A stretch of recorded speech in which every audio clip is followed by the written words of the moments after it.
going to defeat you!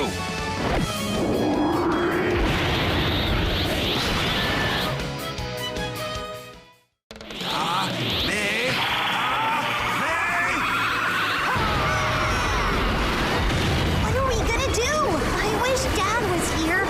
Use every ounce of power you've got in you! No more chances after this one! Father! Dad!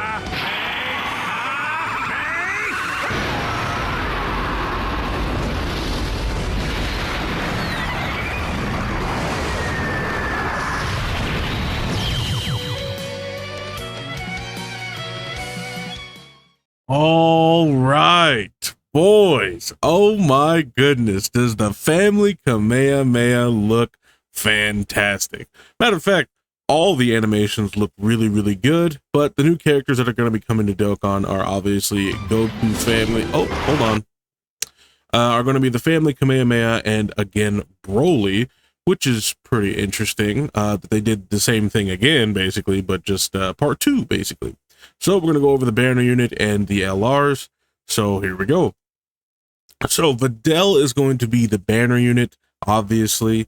So let's take a look at her details. We have Dragon Ball Seekers or Earthbred Fighters. Okay, as her leader skill. Very good. All right, so we have Dragon Ball Seekers or Earthbred Fighters category. Key +3 in attack and defense and HP, 130%. Okay, nothing crazy. But I'm very curious as to what they're going to actually do for her passive, because a lot of the time these banner units are not great.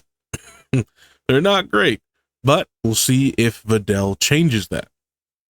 So we have attack and defense 200%, plus an additional attack and defense 200% when performing a super attack.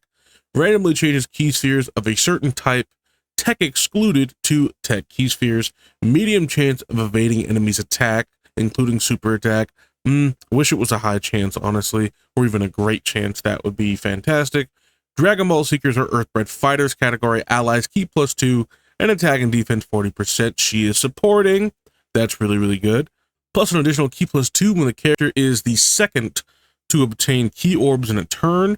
An additional attack and defense 20% when the character is the third to obtain key orbs in a turn. Okay, I don't know why they didn't just say slot 2 or 3.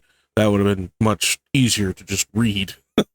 Reduces damage received by 20% with each attack performed up to 40. Okay, as the second attacker in a turn.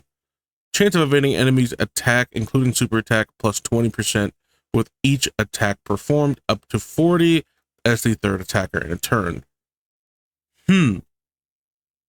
Okay. Well, I mean, So she essentially has to attack 4 times, right? 4 times total. So she has to attack twice in slot 2 and twice in slot 3. Am I understanding that correctly? And then she has that for the rest of the fight. She has 40% damage reduction, and then she has what, 50% chance to dodge. I feel like that's not horrible if that's actually how it works. It just takes a little bit to get going, which is fine, honestly. The only thing is I don't know how good she is defensively right off the jump. I mean, if we're looking at it from like, okay, she's getting basically 400 stats, like 400% stats when she supers, and then she's supporting, and then on top of that, she's getting the damage reduction if she attacks twice in slot 2, and then in slot 3, if she attacks twice, then she gets a high chance to dodge, essentially. So if that stays and that remains after she does those attacks, we're fine. We're chilling. Or alternatively, it's per turn, right? Now, if it's per turn, she's garbage. She's garbage. We don't like that. But if she keeps it, if she keeps all these buffs, if she just has to do the attacks in each slot, I like that.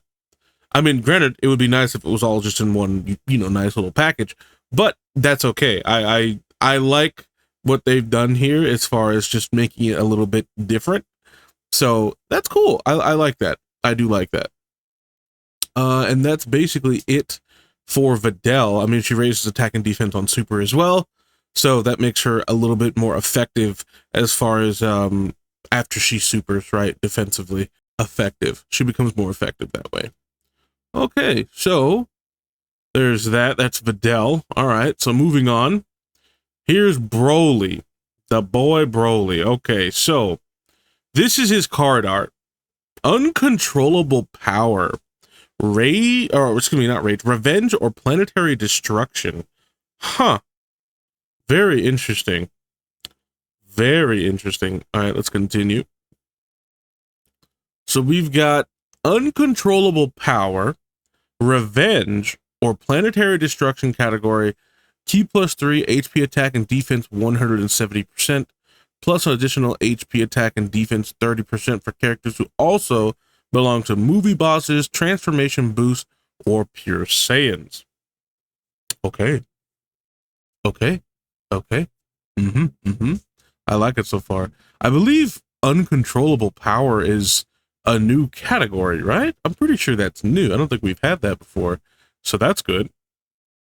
So what do we got as his passive? What do we got? We have activates the entrance animation upon the character's entry turn once only, and extreme class allies defense plus 40% for 4 turns from the character's entry turn. Okay. Attack and defense 260% and reduces damage received by 60%. Okay. Plus an additional attack 100% when attacking, plus an additional key +2, and recovers 2% HP per type key sphere obtained. While the domain Molten Lava of Natade Village is active, randomly changes key spheres of a certain type, int and str excluded, to str key spheres at the start of a character's attacking turn and guards all attacks. Attacks effective against all types for the rest of the battle when the character performs an attack while the domain Molten Lava of Natade Village is active. Starting from the 5th turn from the character's entry turn, revives with 60% HP recovered when the character or an ally attacking in the same turn is KO'd, plus an additional defense 60% when receiving an attack. After the character's or an ally's revival skill is activated, changes physical key spheres to int key spheres, and uncontrollable power category allies attack and defense 60% at start of character's attacking turn, starting from the turn in which the character's revival is activated. Okay.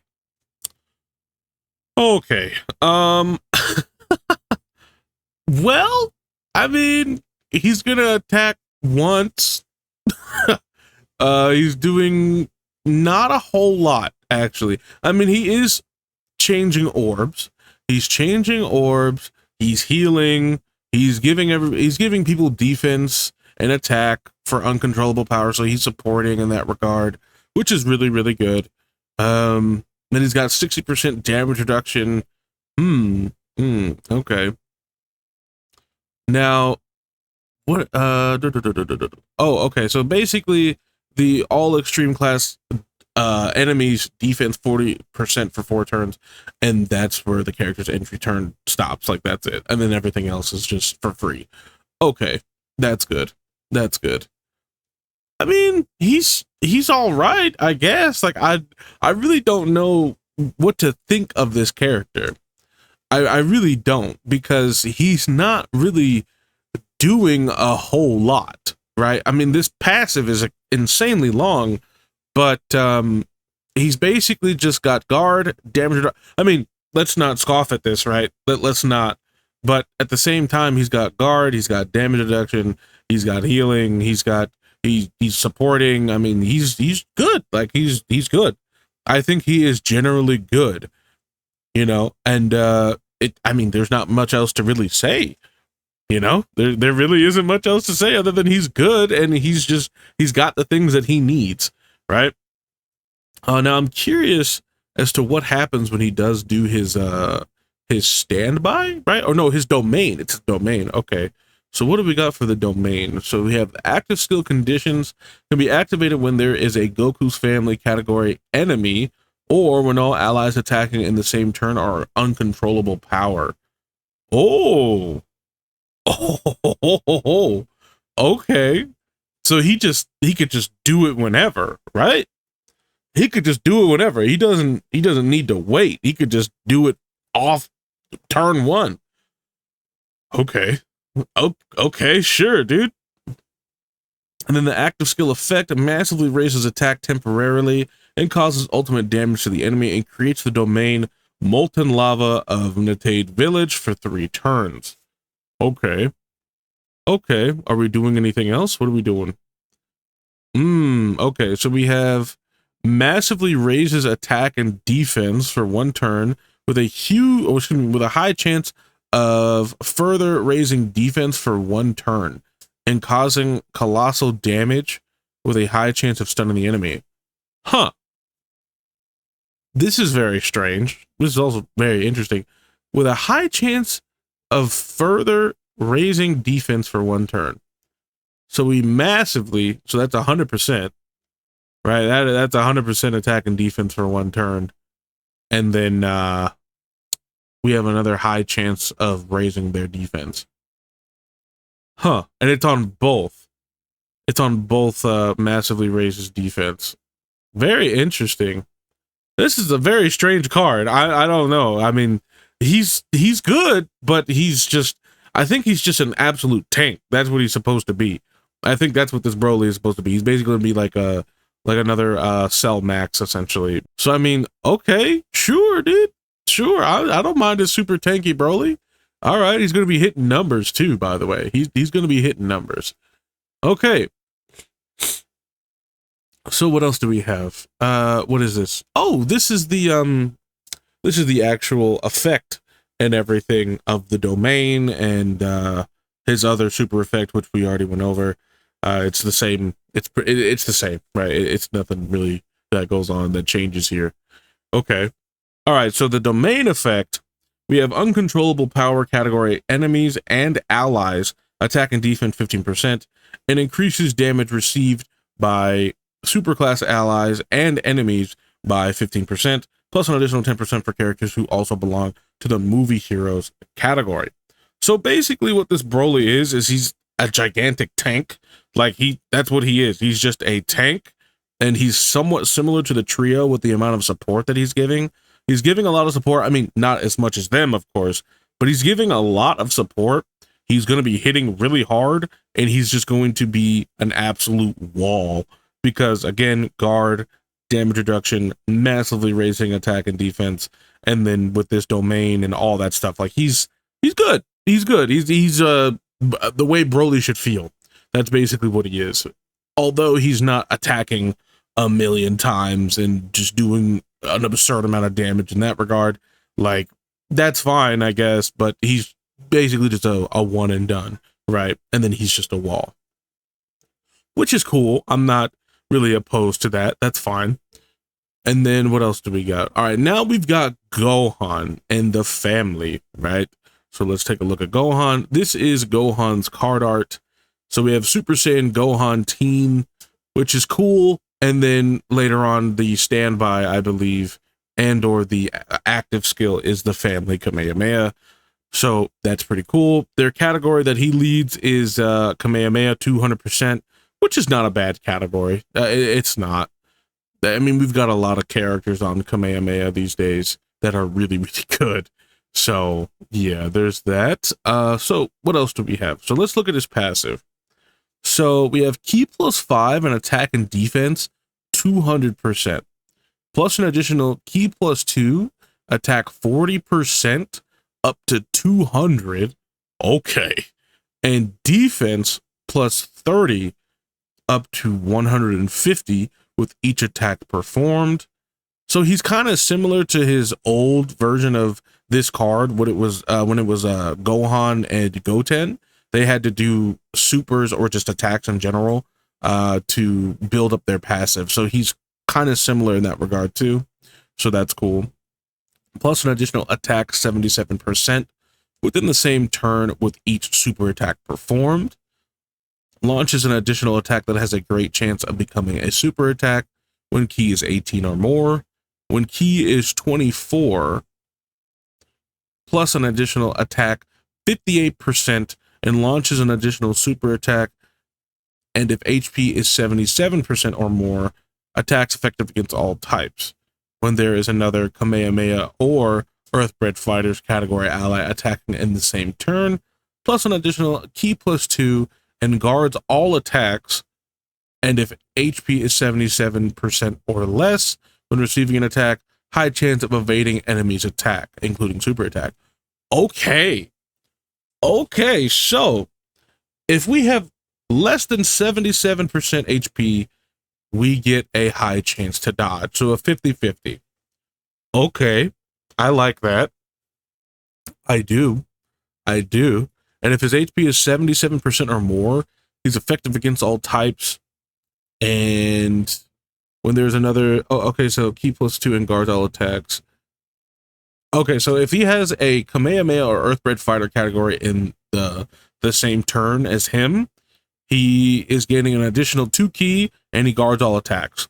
Okay, so then we have, if ki is 24, plus an additional attack 58%, and launches an additional super attack.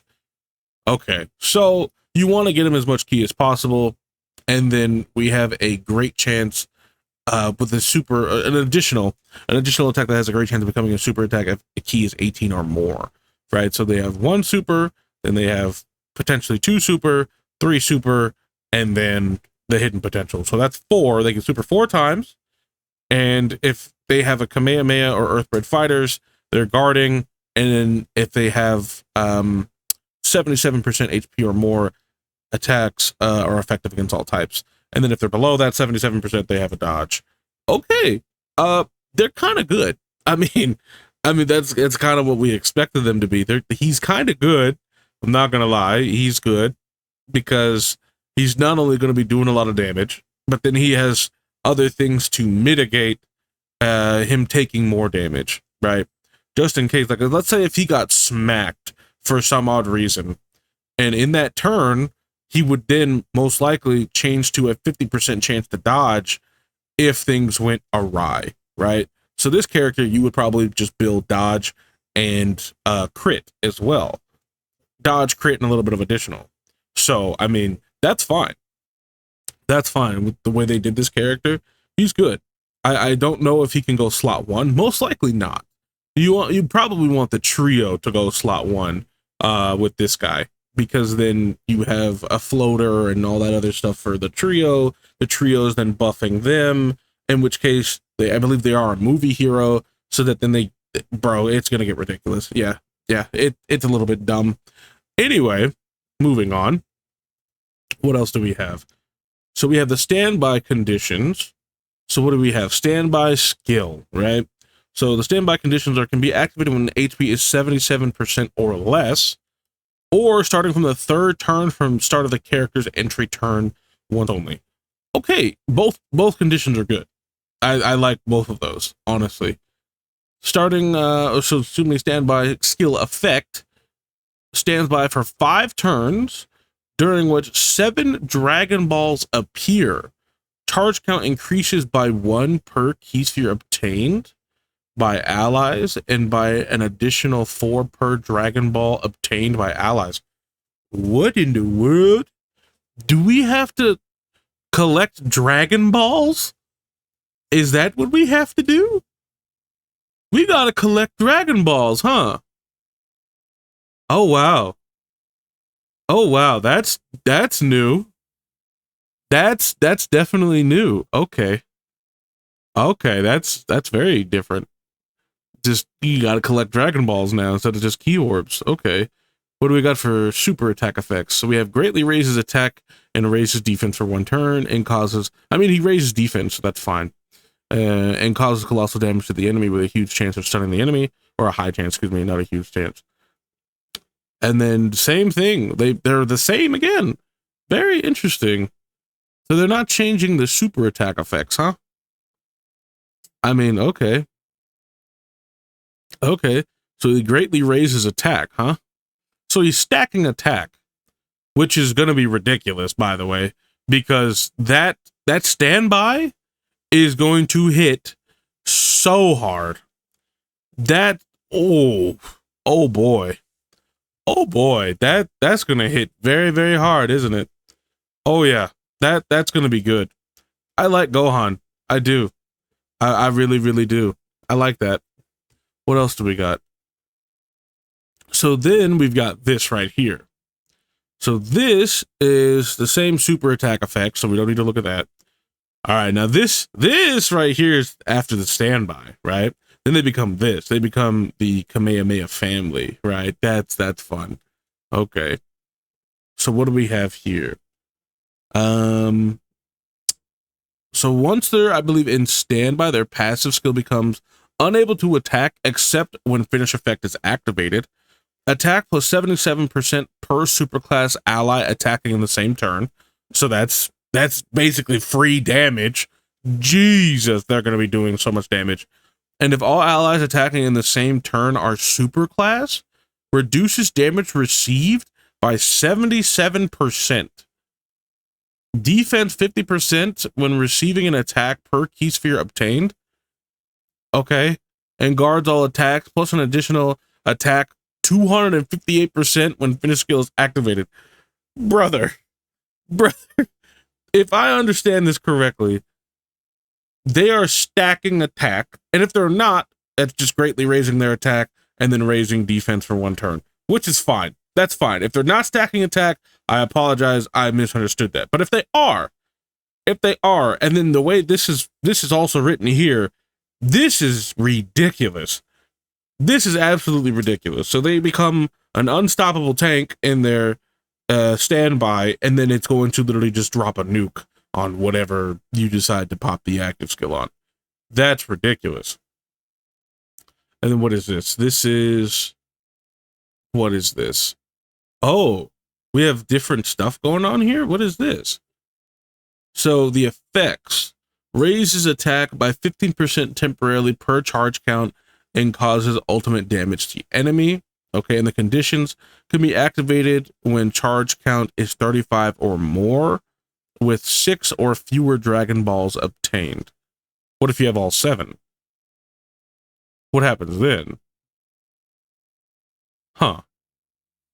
What happens if you get all 7 Dragon Balls? Oh, that's the one before. Then if you get everything with a 35 or more with 7 Dragon Balls acquired, then we raise attack by 20% temporarily per charge count.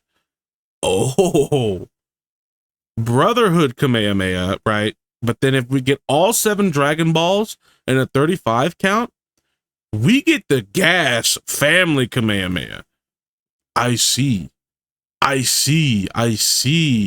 That's pretty cool. I like that. That's a cool. I like that. I do like that. So, let me know what you guys think of the new units. I really like Gohan and the Family Kamehameha, just like with the way they did everything, and like that's cool to me. That's really, really cool. And I mean, Broly's basically just a tank, and then Gohan and his brother, the Family Kamehameha, is going to be very, very cool to see and get in game. So let me know what you guys think of the new units, and if you guys enjoyed this video and hanging out with me for a little bit talking about our favorite game, Dokkan, please don't forget to drop a like, comment, subscribe, do all that good stuff for me, and I'll see you guys in the next one. Peace.